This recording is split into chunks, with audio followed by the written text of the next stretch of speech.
Pawpaw, Sammy, and Alley here. Today, my video is going to be a little bit unusual. I had a real close friend that she had an antique shop. And, over the years, she sold my honey, and I'd go in there with my hand cleans I made with the ice prawns, and she would sell those. She made money, I made money, playing. She called me the other day and said, "Look, I'm going out of business. It's just not, I can't keep it up no more. It's just nobody coming in. Money's not being spent." She said, "I got something I think you'd like." I said, "All right." So I went over there, and here it is. This case, they stopped making them in the 1950s. These Coke bottles, if you turn them over, they got the name of the town they were made in, Newport, Arkansas. Yeah,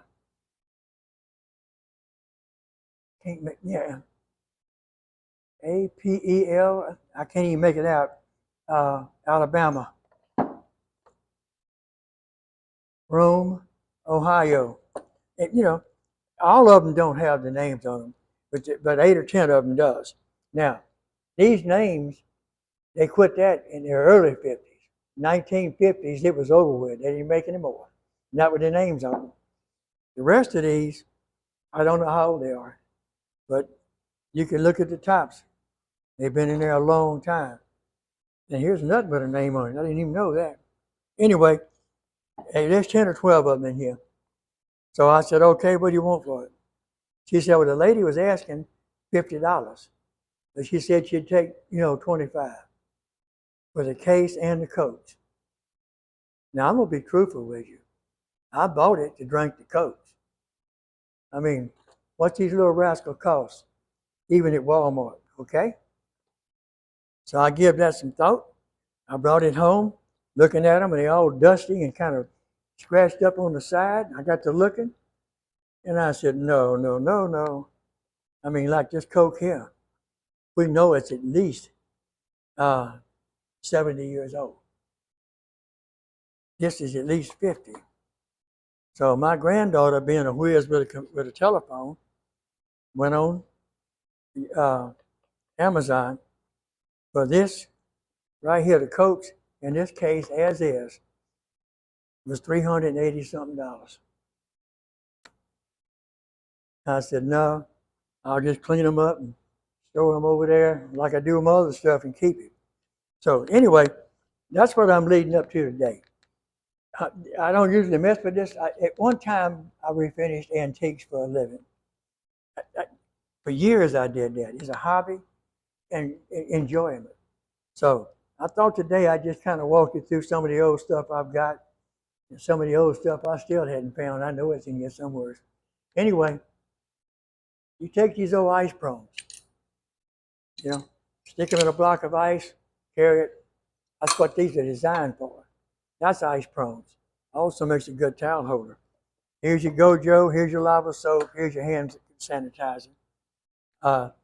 Over here I have a huge one and small ones. Also, I've got another one back there with workshop towels, the old brown towels that I use in the back of the shop. I use this up front. Now, this is simple to make. I started off, I had my ones I used for me. People would see it. "I need one of those." Hey, my method was, you bring me 2 of these, and I'll make you one of those. So I got 1, 2, 3, 4. I got 6 of these now. And eventually, I'll use the rest of them making towel holders. So it's just a hobby. Now, you old timers, y'all will recognize this. Nowadays, we have the pop tops. Okay? Back in my days, you didn't have a pop top. All right? You'd put the can in here. Now, before I start, this can's concave. The old beer cans and regular cans, Coke cans, had a flat bottom. There was no concave. And you put it in here. See, I don't know if you can see it, but that red sharp point, it would come down on the can. There's your hose. That's what that was for. I have no idea how old that thing is. Been here since dirt. I've had it a long time. Now, this, don't laugh, people. I use this little drill. This little drill and I, with all my drill bits, I use that baby. It works good. That's one of the. Now here's something I'm kind of proud of. My grandfather, this belonged to him, right here. See that? Shaped like a foot. Got a number, C3. Here's the bigger one. I don't see the number, it's been put up so long, but it's bigger. And this is for children, the small one. When I shoes, back then back then I didn't know what a tennis shoe was. I wore leather shoes. Everybody wore leather shoes. When the bottoms would wear out, he would take and cut the old bottom off. He had cowhides he had tanned and fixed up. So what he'd do, he'd set the shoe on the cowhide, cut out a piece of cowhide, take whatever size was necessary, your foot, put it back on there, slide the shoe on it, and he could take a hammer and nail that sole back on, and this, as the nail come through, would bend it. That way when you wore your shoe, nails didn't stick in your foot. But that was Grandpa's. Here's the same deal. Belonged to my great uncle. Now, I mean, to me, the tools I'm really proud of was stuff like this. The old can hooks. Stick it in a log, hook it, and you can lever it to roll a log. Drop those old crosscut saws up yonder. I've got 4 of these. They belong to him.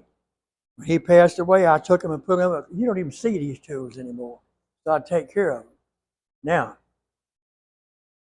I'm going to show you one I had fun with. I was in Arkansas years ago. My daughter and I were riding, and this axe was sticking in an old tree. It looked rough. Handle was split. I mean, it was all rusted and corroded. I said, man, look at that axe. I said, now I'd like to have that. She said, Daddy, I know the guy that owns this land. So we rode up to his house, and I said, sir, that axe down there is stuck in that tree. I said, you want to get rid of it? Oh, he said, if you want it, you can have it. I said, thank you. And the only marking on this axe is a number 3 on top. So I brought this thing home, and I polished and polished and polished for weeks. Couldn't find another handle. Couldn't find the handle shaped like this to fit into this axe. So I took the old handle out, closed up all the cracks, glued them together, got it back, stuck it back in here, and poured this full of epoxy. Now this is not a working axe anymore. It's strictly a wall hanger. But that's what I do with that. But I stay busy, people. I got tools in here. Oh Lord! And the story behind some of them it's almost a joke. I have no idea what some of them are. Mama's old irons you put on a wood stove and get them hot and iron clothes. They in here. I still got those. There's 3 of them. I got an old 5-gallon glass jug back there that came from my uncle in Mississippi. It actually had some kind of a chemical that you dip turkeys in to kill the mites on them. But I asked him for the old glass jug, and he gave it to me. And it just goes on and on. Up on the side, I know you can't see it, but up there is hanging an old Model T Jack. Over there in the corner is hanging an old bottle capper that you cap these Coke bottles with. I have one of those. Belonged to my father-in-law. And it just goes on and on. I've got a pipe wrench. The teeth are smooth. There's no ridges in it. I don't know where it's at right now. I was walking down the levee in Baton Rouge, Louisiana, and happened to look. And out there in a tree about 20 foot out in the fork of a tree, that wrench was pop, hanging in that tree. Because they had a habit of slipping and busting knuckles, and somebody got mad. I said, Dad, come, look at that. So me and my brother-in-law climbed that tree, worked that thing out, but it had a wooden handle, brought it home. I did the axe number on it, clean it up, fix it up, oil it up, get it to working. And it's in here somewhere. I just don't know where. But I've got hook, you hook in your hay bales and walk with. Somewheres I got the old sickle. You cut wheat with the old side sickles. Back in the corner, I got an antique, and I mean an old one, typewriter, Underwood. Barbara's a paralegal. That was her choice weapon of choice. But anyway, I just thought I'd kind of catch y'all up. I have fun. I do all kind of goodies. Thank you. Subscribe. We'll talk.